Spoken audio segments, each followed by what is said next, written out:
AP liquor scam కేసుపై ED focus పెట్టింది. నిన్న సిట్ సీజ్ చేసిన 11 కోట్ల రూపాయల వివరాలు ఇవ్వాలని సిట్ను కోరింది ఈడీ. లిక్కర్ స్కామ్ కు సంబంధించిన పూర్తి వివరాలు, ఛార్జ్ షీట్ తో పాటు డాక్యుమెంట్స్ ఇవ్వాలని కోరింది. సిట్ నుంచి పూర్తి స్థాయి వివరాలు అందిన తరువాత దర్యాప్తు ముమ్మరం చేసే అవకాశం ఉంది. మరోవైపు నిన్న సీజ్ చేసిన 11 కోట్ల రూపాయలను ఇవాళ సిట్ కోర్టుకు సమర్పించనుంది. ఇందుకు సంబంధించిన నివేదిక నిన్ననే కోర్టులో మెమో దాఖలు చేసింది.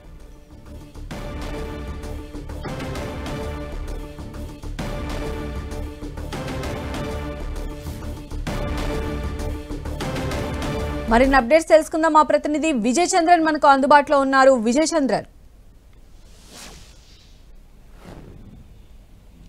ఆంధ్రప్రదేశ్లో సంచలనం సృష్టిస్తున్నటువంటి లిక్కర్ స్కామ్ ఏదైతుందో దానికి సంబంధించి నిన్న తెలంగాణ అంటే హైదరాబాద్ లో పట్టుకున్నటువంటి 11 కోట్ల రూపాయల వ్యవహారం ఏదైతే ఉందో దానికి సంబంధించి ఈ రోజు కొంత అప్డేట్ అయితే కనుక ఉందని చెప్పొచ్చు. దీనికి సంబంధించి ఈడీ కూడా ఎంటర్ కావడం అనేది ప్రధానంగా చెప్పొచ్చు. ఒకవైపు చూస్తే కనుక సుప్రీంకోర్టు న్యాయవాది మహేశ్వరి ఈయన నిన్న ఏపీ హైకోర్టులో దీనికి సంబంధించిన పిల్ దాఖలు చేయడం జరిగింది.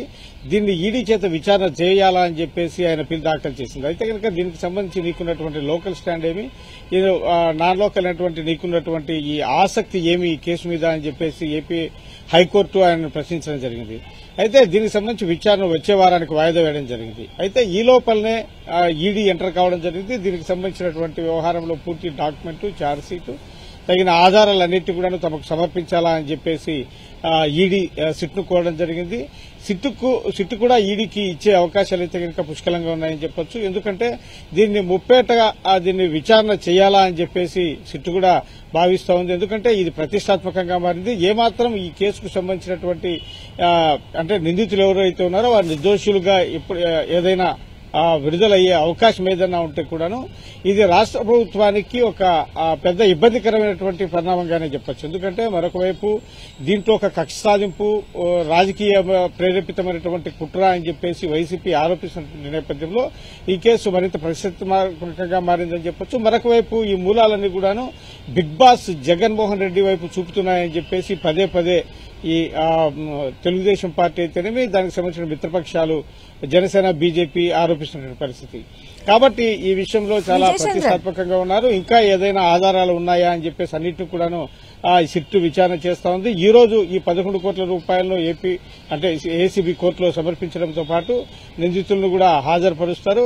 అయితే మరొక వైపు చూస్తే ఈ రాజ్ కేసిరెడ్డికి సంబంధించినటువంటి వ్యక్తులు అక్కడ ఈ డబ్బును దాచిపెట్టారు అని చెప్పేసి సిట్టు ఆరోపిస్తున్న నేపథ్యంలో తనకు ఈ కేసుకు ఎటువంటి సంబంధము లేదు, ఈ డబ్బులు తనకు సంబంధించినటువంటి కావు, తన భార్యకు కూడాను ఎటువంటి సంబంధం లేదని చెప్పేసి రాజ్ కేసిరెడ్డి ఏసీబీ కోర్టులో అఫిడవిట్ దాఖలు చేయడం జరిగింది. అదే దీనికి సంబంధించి అంటే మనీకి సంబంధించి కేసిరెడ్డి ఆ మనీకి తనకు సంబంధం లేదని చెప్పి వాదిస్తూ ఉన్నారు. దానికి సంబంధించి కూడా ఆయన అఫిడవిట్ ఫైల్ చేయడం కూడా జరిగింది కదా. అంటే ఇవి నిజంగా ఎక్కడి నుంచి వచ్చాయనే దానికి సంబంధించి కూడా ఎంక్వైరీ చేసే ఛాన్సెస్ ఉండొచ్చా?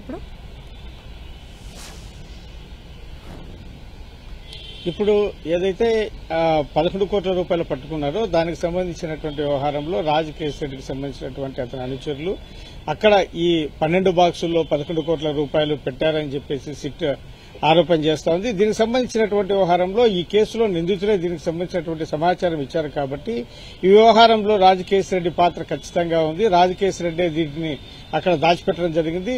తనకు సంబంధించినటువంటి వాళ్ళు, తన ఫ్యామిలీ ఫ్రెండ్స్ అయినటువంటి వాళ్ళు, తన భార్య ఆ వ్యాపారంలో భాగస్వామి అయినటువంటి వారు ఫామ్ హౌస్ లోనే దీన్ని పెట్టారని చెప్పేసి సిట్టు వాదిస్తోంది. అయితే రాజ్ కేసిరెడ్డి మటుకు దీనితో తనకు ఎటువంటి సంబంధం లేదు, కొంత పెద్ద భాగస్వామి కాదు, హాస్పిటల్కు సంబంధించినటువంటి దాంట్లో తన భార్య స్వల్ప షేర్లు మాత్రమే కలిగి ఉంది అని చెప్పేసి రాజ్ కేసిరెడ్డి చెప్తున్నాడు.